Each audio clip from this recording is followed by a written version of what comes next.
Air Racing 2019. Have you ever seen a remote-controlled flying object at weddings or sports events? There, they are usually used to capture aerial photographs. Do you know what they are called? Drones. They are unmanned aerial vehicles. The FAI World Drone Racing Championship 2019 was held recently in China with 112 drone racing pilots participating from all over the world.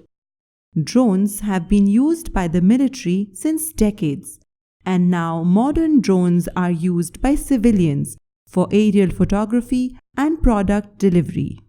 They are used by the defense services for surveillance or even to drop bombs into enemy territory. Vanraya Milk Wanapong, a 12-year-old from Thailand, is the 2019 FAI World Drone Racing Champion for the second consecutive time. Milk is the youngest person ever to win the competition.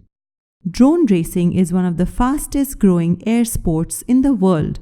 The FAI World Drone Racing Championship 2019 was held at a 630-meter long and 4-meter wide drone racing track.